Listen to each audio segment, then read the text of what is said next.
আসসালামু আলাইকুম। আজকে থেকে আবার আমার কাজ শুরু হবে। জাস্ট এই কারণেই বিজি হয়ে যাওয়ার আগে আমি কিছুদিন আগে যে সমস্ত তথ্য পেয়েছি সেই তথ্যগুলো একসাথে করে প্লাস আমার কিছু বন্ধু বান্ধবের সাথে এগুলো ডিসকাস করে আমার কাছে মনে হয়েছে যে এ ব্যাপারে আমার প্রেডিকশন বা সম্ভাব্য, এটা কোনো কনক্লুসিভ কোনো কিছু না, আমি জাস্ট কতগুলো তথ্য একসাথে করে সম্ভাব্য কি হতে পারে এই ধরনের একটা জিনিস আলাপ করব। প্রথমে আমি বলবো যে আপনারা জানেন যে বেশ কিছুদিন আগে হঠাৎ করে পুরা সারা বাংলাদেশ থেকে ভারতীয় যারা চাকরি করতেন তারা বিনা নোটিশে, এই যে যেমন রূপপুরে ওখানে বোধহয় 9 জন ছিল ভারতীয় নাগরিক, তারা চলে গেছে। এর মধ্যে ভারত চেষ্টা করেছে ডিপ্লোম্যাটিক্যালি, তারা বাংলাদেশকে নন ফ্যামিলি স্টেশন, মানে যেটা নর্মালি যুদ্ধ বিধ্বস্ত দেশে যেরকম হয় ওটা করার চেষ্টা করেছে। বাট অন্যান্য আমাদের যে সহযোগী দেশ যারা আছে তাদের ডিপ্লোম্যাটদেরকেও সে কনভিন্স করার চেষ্টা করছিল যে বাংলাদেশে এখন এই বর্তমানে একটা অস্থিতিশীল। এটা এর পাশাপাশি হচ্ছে বাংলাদেশের যে সামনে নির্বাচনটা। আমি একটা জিনিসে কনফার্ম হলাম যে ইলেকশন কমিশন সেনাবাহিনীর চেয়েছিল 40,000 থেকে 50,000, আমার কাছে বলেছে 40,000, বাট 40,000 আমার কাছে খুব কম মনে হয়েছে। এর আগে ইলেকশনে এর আগে যে ইলেকশনটা যেটা হয়েছিল ওটাতেই অনেক কম ডেপ্লয়মেন্ট ছিল, আমি যত জানি 30,000 ডেপ্লয়মেন্ট ছিল। সেনাবাহিনী ভলেন্টিয়ার বলেছে তারা, প্রথমে যে কনফারেন্সটা আমার মনে আছে যে ওই কনফারেন্সে বলেছিল যে 1,00,000 সেনাবাহিনী ডিপ্লয় করবে, পরবর্তীতে 1,00,000 ডিপ্লয় করবে। আমার কাছে জিনিসটা একটু খটকা লাগছে যে ইলেকশন কমিশন যদি 40 বা 50,000 চায়, সেনাবাহিনী ভলেন্টিয়ার দিচ্ছে, আর সেই সেনাবাহিনীর প্রধান হচ্ছে জেনারেল ওয়াকার, যে কিনা আওয়ামী লীগকে ফেরত আনতে চায়, যে কিনা বিএনপির সাথে যাদের একটা আন্ডারস্ট্যান্ডিং হয়েছে, এই ধরনের ভিজুয়াল অনেক প্রমাণ আমি এর আগেই বলেছি, এটা নিয়ে আর এখন ডিসকাস করব না। এরকম একটা পরিস্থিতিতে কেন উনি ভলেন্টিয়ার, এখন শুনতেছি 1,00,000-এর মতো লোক ডিপ্লয় হবে সারা বাংলাদেশে। অ্যাট দ্য সেম টাইম আমি দেখতেছি উনি বিভিন্ন জায়গায় বক্তৃতা বিবৃতি দিচ্ছেন যে সেনাবাহিনী একটা ভালো ইলেকশন করবে, যেটা স্বাগত জানায়, যে সেনাবাহিনী একটা ভালো ক্রেডিবল নিরপেক্ষ ভূমিকা পালন করবে, is good. At the same time যারা লেফটেন্যান্ট কর্নেল মেজর যারা বিভিন্ন জায়গায় ডেপ্লয় হয়েছে সারা বাংলাদেশে, আমি বেশ কিছু ভিডিও দেখেছি, ওখানে তারা স্থানীয় জনগণের সাথে খুব প্রেজুডিস ছাড়া একদম ক্লিন মাইন্ডে কথা বলতেছে যে তারা একটা নিরপেক্ষ নির্বাচন করবে এবং সবাইকে আহ্বান জানাচ্ছে আপনারা ভোট দিতে আসেন। ওকে, দ্যাটস ফাইন। এখন আসি এর সাথে যে আমি এর আগের ভিডিওতে বলেছিলাম যে সরকার লেফটেন্যান্ট জেনারেল মিজানুর রহমান শামীম এবং লেফটেন্যান্ট জেনারেল শাহিনের রিটায়ারমেন্টের প্রেক্ষিতে 2 জন লেফটেন্যান্ট জেনারেলের নাম প্রপোজ করেছে মেজর জেনারেল। একজন হচ্ছে মেজর জেনারেল মুশফিক 24 ডিভির, আরেকজন হচ্ছে 10 ডিভিশনের মেজর জেনারেল মিনহাজ 25 লং কোর্সের যে commando officer, very good, both are very good officer. এই 2জনের নাম পাঠানো হয়েছে, তাও অলরেডি তো 12-13 দিন হয়ে যাওয়ার কথা। এর মধ্যে মেজর জেনারেল মুশফিককে লেফটেন্যান্ট জেনারেল প্রমোশন অ্যাপ্রুভড এবং তাকে চিফ অফ জেনারেল স্টাফ বানানোর জন্য সরকার থেকে প্রপোজাল পাঠিয়েছে এবং এই প্রপোজাল জেনারেল ওয়াকার কার্যকর করতেছে না। আমার অ্যাকচুয়ালি ডাউটটা এখানেই যে উনি প্রচার করতেছে সেনাবাহিনী একটা ফ্রি অ্যান্ড ফেয়ার ইলেকশন করবে, অ্যাট দ্য সেম টাইম গ্রাউন্ডেও তাই হচ্ছে। এটা যদি হয় তাহলে সিজিএস, আচ্ছা, জেনারেল ওয়াকার কাকে সিজিএস চাচ্ছে? Major general Mainur, lieutenant general Mainur, GOC ARTDOC. Mainur এবং মুশফিক দুজনেই আমার কোর্সমেট। মুশফিককে যদি সরকার চায়, এখানে মানে জেনারেল ওয়াকার একটা হার্ড লাইনে গিয়েছে সরকারের এগেনস্টে। আমি আগেই বলেছি যে সরকার 2টা প্যারালাল চলতেছে, একটা জেনারেল ওয়াকারের সরকার, একটা হচ্ছে প্রফেসর ইউনূসের সরকার। সো এইটাতে এত হার্ড লাইন কেন দিচ্ছে, এটা আমাকে অ্যাকচুয়ালি প্রচন্ড মানে অ্যাংজাইটির মধ্যে রাখছে। এটার মধ্যে কারণটা কি? আমরা জানি যে এর আগে একটা ইউএন রিলেটেড একটা কনফারেন্সে জেনারেল ওয়াকারের যাওয়ার কথা ছিল, এটা নিয়ে নির্বাচনের আগে জেনারেল ওয়াকার যেন না যায়, এটা নিয়ে আমরা খুব হল্লা মাচিয়েছিলাম। যার প্রেক্ষিতে এই লেফটেন্যান্ট জেনারেল মাইনুল গিয়েছিল ইন্ডিয়াতে যাওয়ার পরে ওখান থেকে আসার পরে প্রি নির্বাচন একটা প্রেস কনফারেন্সে, যেটা মিলিটারি অপারেশনস ডাইরেক্টর এবং সিজিএস এর কাজ, সিজিএস তখন হাজির ছিলেন, বাট এই ব্রিফিংটা দিয়েছে লেফটেন্যান্ট জেনারেল মাইনুল। এবং আমি অ্যাজিউম করতেছি যে লেফটেন্যান্ট জেনারেল মাইনুরকেই সিজিএস হিসেবে থাকতে হবে। এটার হার্ডলাইনে যাওয়ার একটাই কারণ হতে পারে, if you have a bad intention, আমি মুশফিককে চিনি, মাইনুরকেও চিনি। Mainur is a loyal soldier, loyal to general Waker, আর মুশফিক হচ্ছে সিরাতুল মুস্তাকিম, সোজা রাস্তায়। সো একজন সিরাতুল মুস্তাকিম টাইপের অফিসার, আমি এর আগে বলেছি যে মুশফিক অ্যাকচুয়ালি আওয়ামী লীগ আগে প্রমোশন পাওয়ারই কথা না, একই করছে জিয়াউল হাসানের মতো একটা, ওই যেটা জেনারেল ইকবাল করিম বুঝে বলছে মাথার মধ্যে ইট পাথর, কিছু বোঝানো যায় না। তো ওইরকম একটা অফিসারকে জেনারেল বানাচ্ছে। মুশফিকের মতো একজন সব জায়গায় আউটস্ট্যান্ডিং রেজাল্ট করা একটা অফিসার কে হবে না, এটা হইতে পারে, এই জন্যই তাকে দেওয়া হয়েছে। বাট এখানে সিজিএস দিলে কি সমস্যা? তখন আমার কাছে মনে হচ্ছে যে এটা নিয়ে ফার্দার ইনভেস্টিগেট করা উচিত, যে ভারতের এরা কেন চলে গেল, ভারতের সাথে যে জেনারেল ওয়াকারের একটা কানেকশন আছে, এটা ভারতীয় সেনাপ্রধান বেশ কয়েকবার বলেছেন। তারপরে আমরা দেখেছি যে 5 জন জেনারেল ইন্ডিয়াতে পালিয়ে গেছে, এর মধ্যে মেজর জেনারেল কবির, সে আবার গিয়ে রেকি করে আসছে, চাকরিতে থাকা অবস্থায় ইন্ডিয়াতে গিয়ে কোথায় থাকবে না রেকি করে আসছে, করে আবার তিনি চলে গেছেন। এবং আমি আগেও বলেছিলাম যে এই জেনারেল কবিরই অ্যাকচুয়ালি জেনারেল ওয়াকারের এগেনস্টে যে হিউম্যান রাইটস ভায়োলেশন যে ইয়াটা হচ্ছে আদালতে, ওখানে সাক্ষী দিয়েছে। সো এই সাক্ষী দেওয়ার কারণেই তাকে ভারতে পালিয়ে দেওয়া হচ্ছে। আমার মনে করেন যে আমি সেনাবাহিনীর ভাবমূর্তি ক্ষুণ্ণ করতেছে, আমার রিটায়ারমেন্ট বেনিফিট অফ করছে, কিন্তু ওই 5 জন জেনারেল রিটায়ারমেন্ট বেনিফিট ঠিক আছে, তারা বাংলাদেশের সাথে বেইমানি করেছে, দেশদ্রোহিতা করেছে, কিন্তু সেনাবাহিনীর ভাবমূর্তি ক্ষুণ্ণ করেনি। এটা হচ্ছে জেনারেল ওয়াকারের আর কি। সো এইটার কারণ কি? এবং এর মধ্যে আমরা অনেক ইন্টেলিজেন্স রিপোর্ট দেখেছি আমার দেশের থেকে শুরু করে অনেকের, যে ভারত এই নির্বাচনটাকে ঘিরে কোনো একটা সহিংসতা করবে। এটা নির্বাচনের সময় হইতে পারে, নির্বাচন পরবর্তী হইতে পারে। এবং এটার সাথে এখানে সবচেয়ে দুঃখজনক যেটাই, সেটা হচ্ছে যারা এই ধ্বংসাত্মক কাজগুলো করবে তারা আমাদের দেশেরই লোক। তারা গত 15 বছরে আমাদের ভিতরে এমন ভাবে ঢুকিয়ে দিয়েছে, আমাদের জেনারেলদেরকে কিনে নিয়েছে। জেনারেল ইকবাল করিম ভুইয়া কিন্তু বলেছেন যে কি বলে, শেখ হাসিনার জন্য প্রফেশনাল অফিসার থেকে যারা করাপশন করছে এবং লয়াল অফিসার, এরা তাদের জন্য সেফ, তার জন্য সেফ। জেনারেল ইকবাল করিম আরেকটা জিনিস বলেছে যে ডিজিএফআই এর অফিসের মধ্যে রয়ের অফিস ছিল, ডিজিএফআই এর অফিসে রয়ের অফিস ছিল সেনাপ্রধান হিসেবে আপনি জেনেছেন। জানার পরে আপনি বিএমএ তে শপথ করেছেন, যে দেশের বিরুদ্ধে সার্বভৌমত্ব রক্ষা করার জন্য আপনি জীবন দিতে প্রস্তুত।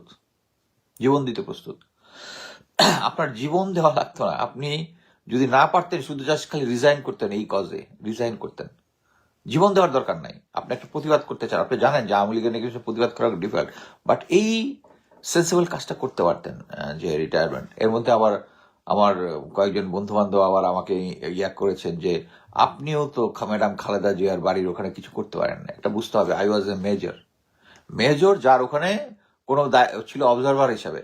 ওইটা একটা আদালতের আদেশ ছিল, স্টেশন হেডকোয়ার্টার কাজ করতেছিল, আমি অবজারভার হিসেবে গেছি।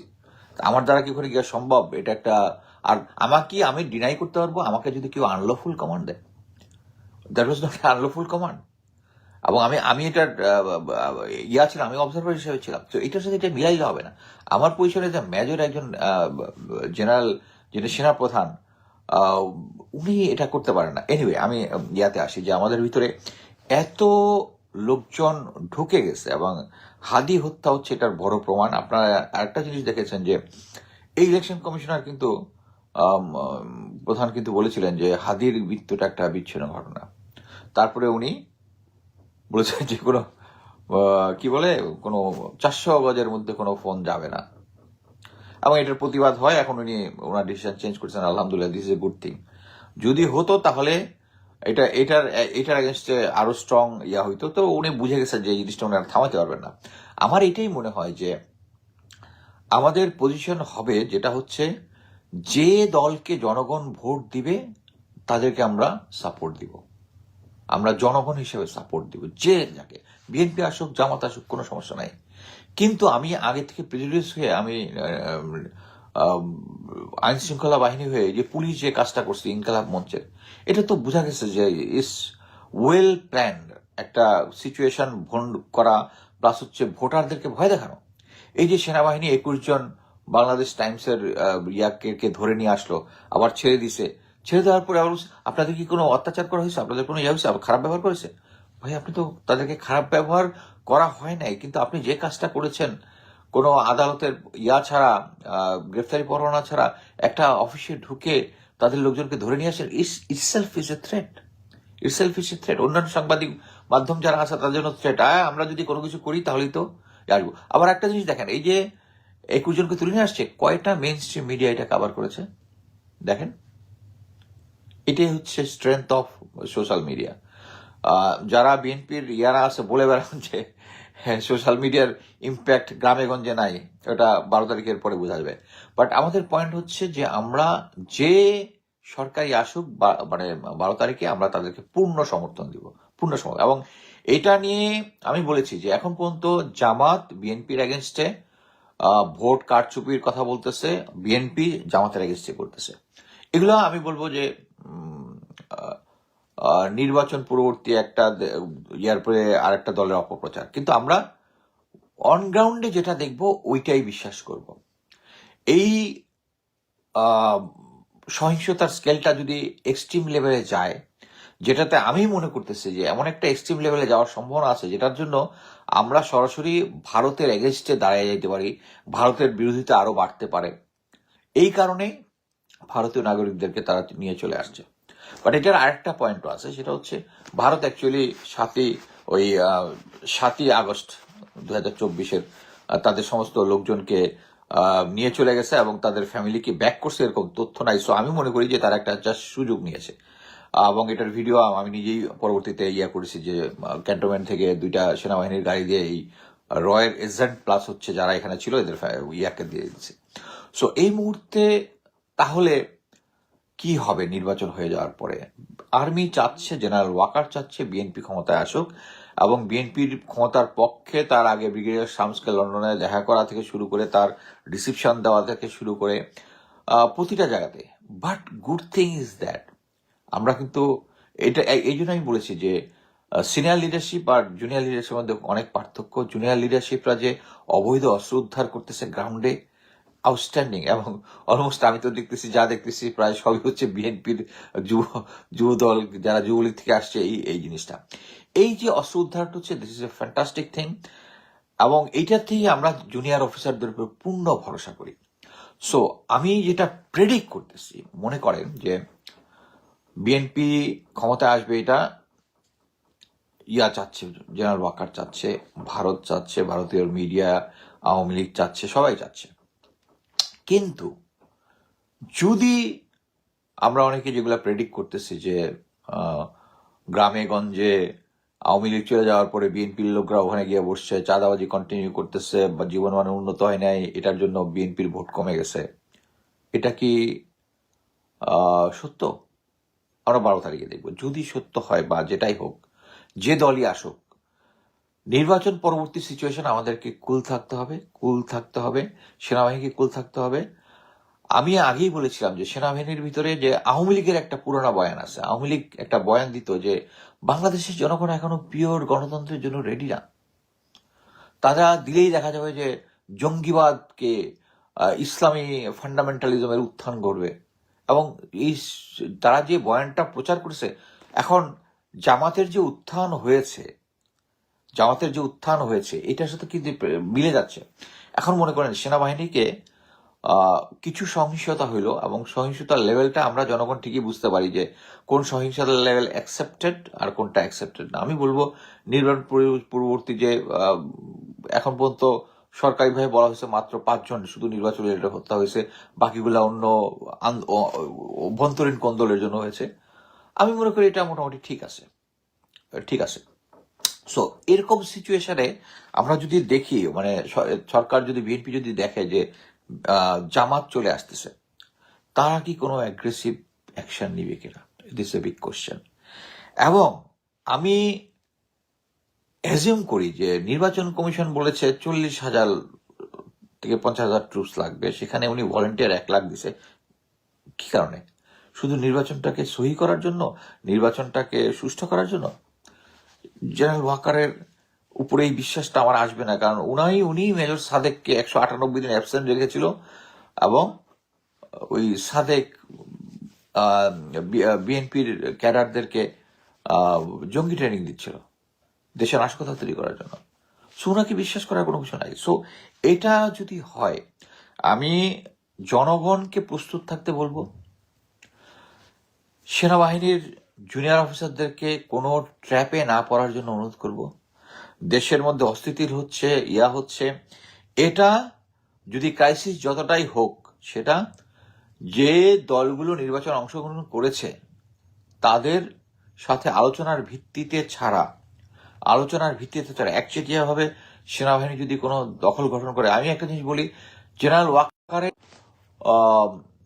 আর্মি টেক ওভারই জনগণ মেনে নেবে না। আমি তো নিবই না, জনগণ মেনে নেবে না, কারণ ওনার ট্র্যাক রেকর্ড খারাপ, এটাই হচ্ছে মেইন কাহিনী। উনি নিজের শক্তিতে এখনো নিজের অবস্থান ধরে রাখছে, এবং তাকে সাপোর্ট দিচ্ছে হচ্ছে ওই আওয়ামী আমলের যে জেনারেলগুলা এবং ওই যারা গুমখুনের সাথে জড়িত এদেরকে। সো আমি মনে করি যে ওই সময় যদি নির্বাচন পরবর্তীতে সহিংসতা বা যে কোনো কিছু দেখা যায়, যেটা ভারত এই কারণেই তাদের লোকজনকে নিয়ে গেছে যে একটা বড় ধরনের কোনো সহিংসতা হতে পারে, এবং এর সাথে যদি মনে করেন যে মানে 400 বছরের মধ্যে যদি ক্যামেরা নিয়ে ফোন নেওয়া নিষেধ যদি হইতো, তাহলে কিন্তু একদম মানে ইয়া হয়ে যেত আর কি। বাট এনিওয়ে, জনগণকে থামাইতে পারবে না। আমি মনে করি যে এর পরবর্তীতে নির্বাচন পরবর্তীতে কোনো সেনাবাহিনী যদি কোনো টেক ওভার করার চেষ্টা করে, এটা আমাদেরকে স্ট্রংলি রেজিস্ট করতে হবে। আমি সেনাবাহিনীর সদস্য যারা আছে, জুনিয়র লেভেলে যারা আছে, তারা এই ধরনের কোনো অযৌক্তিক ভাবে টেক ওভার, যেটা আমাদেরকে জনগণের মুখোমুখি দাঁড়া করিয়ে দিবে। একটা জিনিস বুঝতে হবে যে আমরা ওই যে বিপ্লবটা হয়েছিল, যে পুলিশ যেখানে বলেছিল যে একটা মারে আর একটাই বাকিগুলা যায় না, ওইটার পরে আমরা এই ইনকিলাব মঞ্চের আক্রমণের সময় দেখেছি, অ্যাটলিস্ট 2 জনকে দেখেছি যে পুলিশ পিটাচ্ছে আর সে ওগুলাকে কেয়ারই করতেছে না, পিটাগুলা খেয়ে যাচ্ছে। এটা হচ্ছে সেই জেন জি। এবং আমি মনে করি যে যা আমরা অর্জন করেছি 1,500 মানুষের জীবন দিয়ে, এটার ফাইনালি আমার দখল নেওয়ার দিন হচ্ছে 12 তারিখ। আমাদের মতামতের দাম আছে, আমরা যাকে ভোট দিয়ে নির্বাচিত করব, তারাই আমাদেরকে শাসন করবে। এইটাই আমাদের হচ্ছে মূল ভিত্তি। সো এটার বিরুদ্ধে যারা করবে, জনগণ আমি মনে করি এটা থামিয়ে দিবে, এবং সেনাবাহিনীর উচিত হবে না জনগণের মুখোমুখি দাঁড়া করাতে, কারণ রক্ত দেওয়ার একটা অভ্যাস হয়ে গেছে তাদেরকে, এই জেনজি যারা আছে। সো আমি আশা করি আপনারা সবাই ভোট দিতে যান, নিজের পছন্দ মতো ভোট দেন, বাট হা ভোটটা যে মার্কাতেই দেন, হা ভোটটা দিয়েন, না ভোট দিয়েন না। আমরা পরিবর্তন চাই। আর হচ্ছে যে কোনো ধরনের ষড়যন্ত্রকে মোকাবেলা করার জন্য আমাদেরকে 12 তারিখে প্রস্তুত থাকতে হবে সবাইকে, যাতে আমাদের এই ভোটের অধিকার কোনো উসিলা, কোনো ভারতের কোনো ষড়যন্ত্র, এবং ষড়যন্ত্র যারা আছে তারা যে এখনো আমাদের সরকারি বাহিনীগুলোর মধ্যে আছে, এটার জ্বলন্ত প্রমাণ হচ্ছে হাদি মারার পরে তাকে বিদেশে পালিয়ে যেতে সাহায্য করেছে, বা যদি দেশে থেকেও থাকে তাদেরকে লুকিয়ে রাখা হয়েছে, এতে কোনো ডাউট নেই। সো সবাইকে অভিনন্দন জানাচ্ছি, সামনে জেনজিকে স্পেশালি, যে তাদের এই আত্মত্যাগের জন্যই আমরা এখন ভোট দিতে পারছি। আলহামদুলিল্লাহ, আমরা 12 তারিখে নিজের পছন্দ মতো প্রার্থীকে ভোট দিব, এবং এই ভোট বানচালের যে কোনো ষড়যন্ত্র আমরা রুখে দিব। আসসালামু আলাইকুম।